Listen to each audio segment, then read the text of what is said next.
Welcome students for today's class. Today we are going to discuss about some of the topologies. Already we have covered one topology, that is bus topology. Like that now we are going to see about star topology. Star topology, it is looking similar like star image.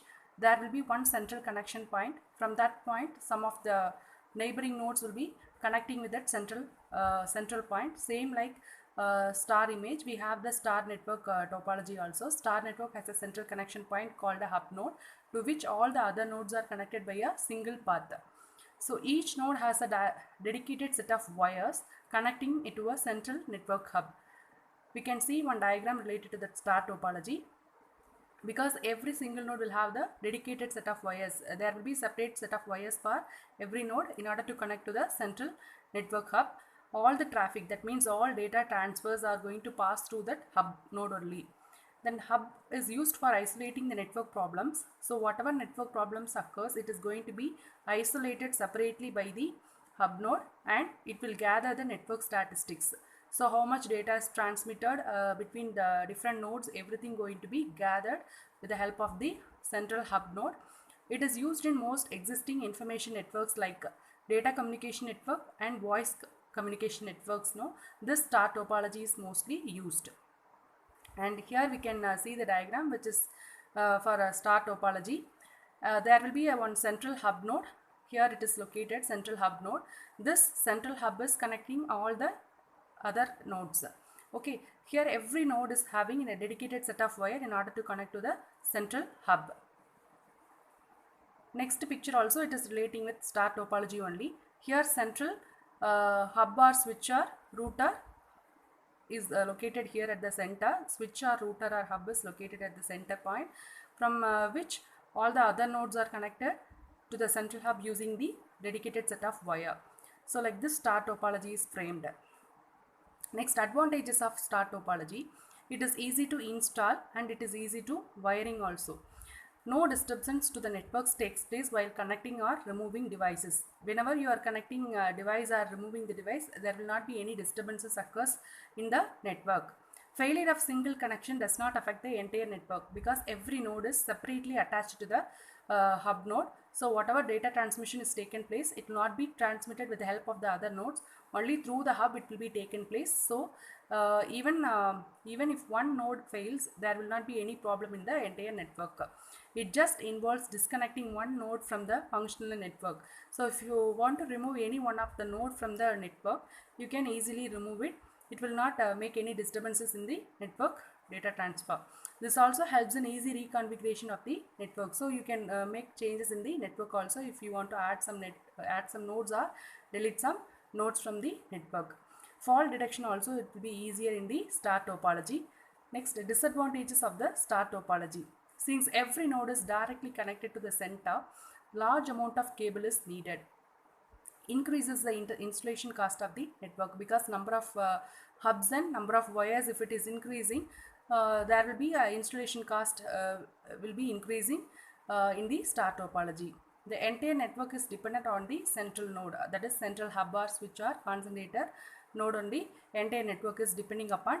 If that central node fails, the entire networks will be going down. So the network will be becoming failure one.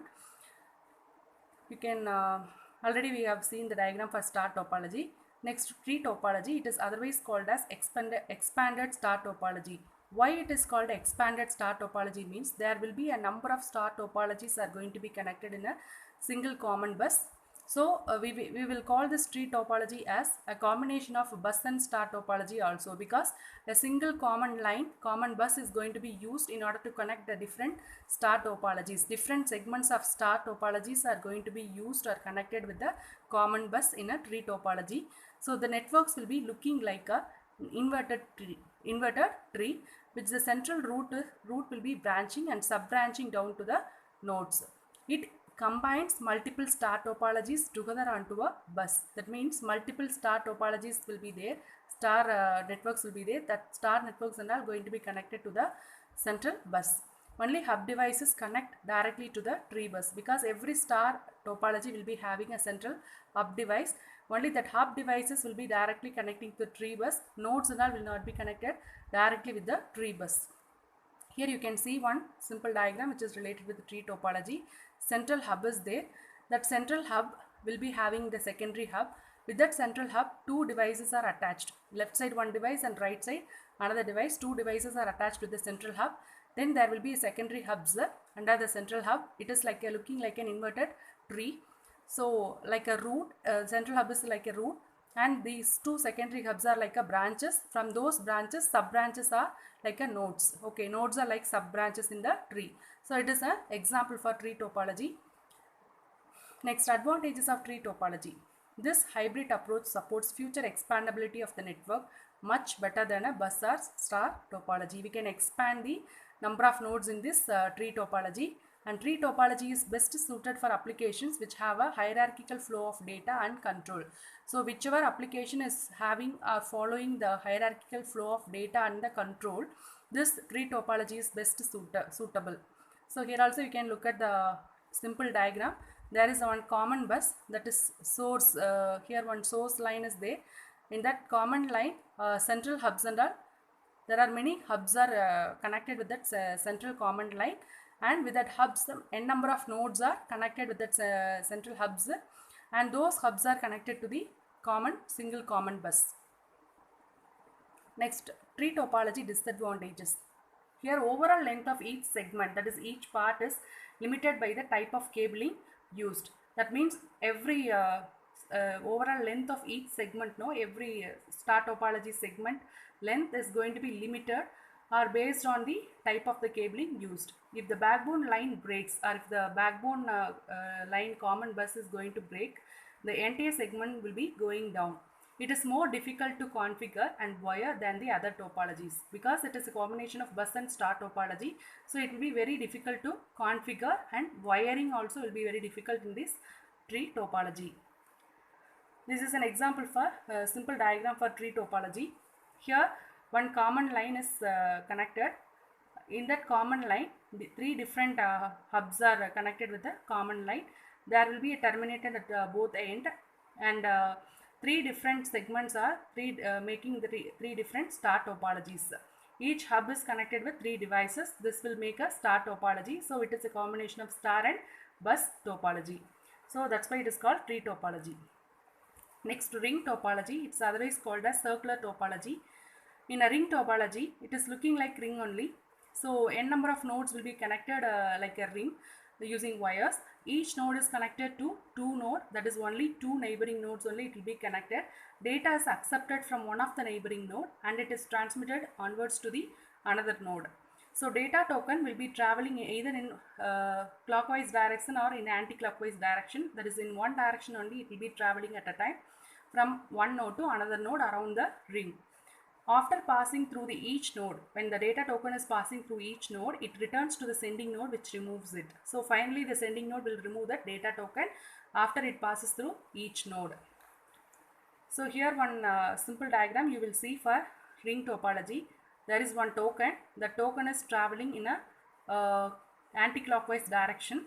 So it is passing from first node to second node, third node, finally fourth node. Then after reaching the fourth node, which node the data is transmitted, that node will be identifying the token and it will be processed by that node, and finally when it reaches the sender node, that packet will be removed by the sender node. So this is the working principle of this ring topology. So here token is passed here in the anti-clockwise direction and finally it will reach the sender node again. So this is another diagram for ring topology. Either in clockwise or anti-clockwise direction, the data token will be passed among each node. So advantages of ring topology: it is cheaper to install and expand. Installation wise it is very cheaper, and expansion also we can do n number of nodes we can add to the ring topology. And transmitting network is not affected by the high traffic or by adding more nodes. When you are adding n number of nodes, there will not be any problem in the transmitting network, as only the nodes having the tokens can transmit the data. Whichever node is having the token, that will transmit its data. So there will not be any traffic even when you are adding the more nodes. There will not be any problem in the transmitting network also. What are the disadvantages of ring topology? Troubleshooting is difficult in ring topology. it is very difficult to identify the error and remove the error. Adding or deleting the computers will disturb the network activity. So whenever you add the computers or delete the computers from the ring topology, it will make some disturbances in the network activity. So failure of one computer will disturb the whole network. If one computer fails in a ring topology, it will disturb the whole network. So with this